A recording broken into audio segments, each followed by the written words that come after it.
some special message of God and maybe reconsider, you can't do that. That's illegal, and anything contrary up against it. We also have with us Grace Drexel. Her father is a pastor who was thrown into jail in China. Grace, it's an honor to have you with us.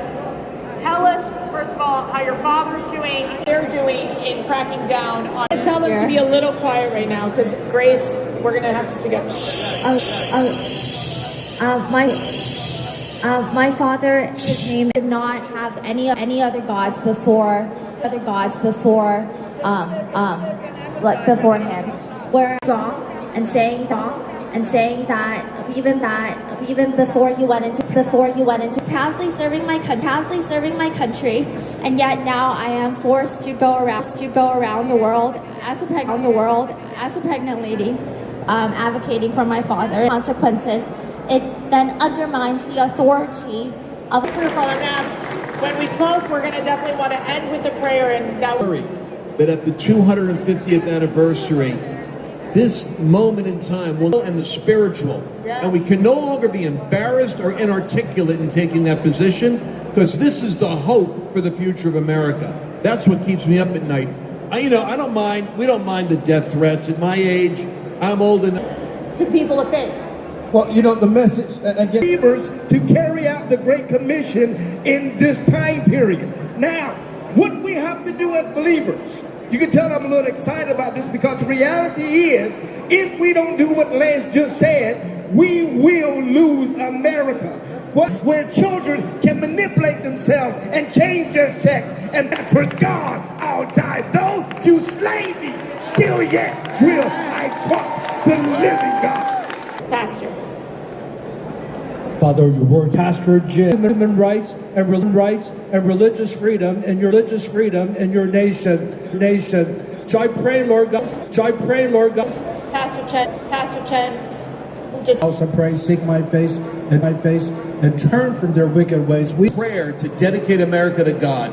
He says, I want to rededicate America on the 250th anniversary. Nobody even building tools with Cpac. Sign up, come to the website. We're going to be giving you these because we call it Million Voices, but you are going to be the answer that saves this country. Well, we'll go to Cpac and we'll be sending it to you from there. We've got tools for doing that. Pastor, out of media, in one respect, he called me into media in another respect. And I want to issue this challenge to you.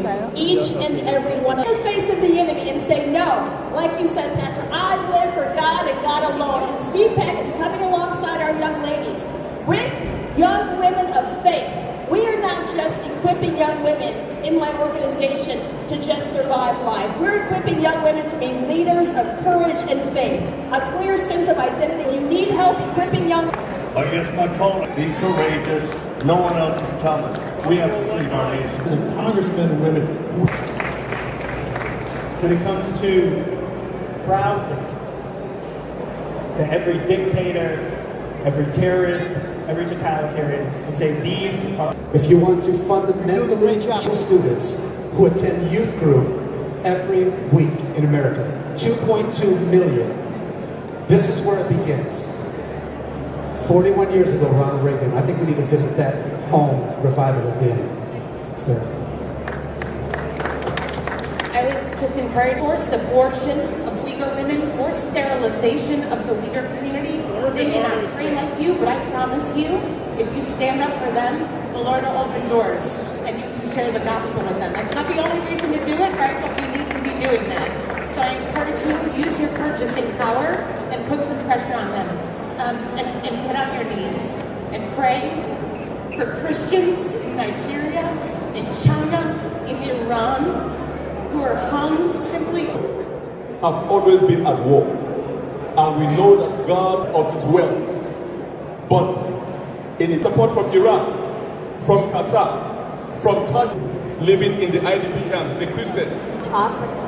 It would be the main ask is also to pray with us. Because we believe that. Thank you all for being here. And I want to thank all the evils of human trafficking. Be ready for this.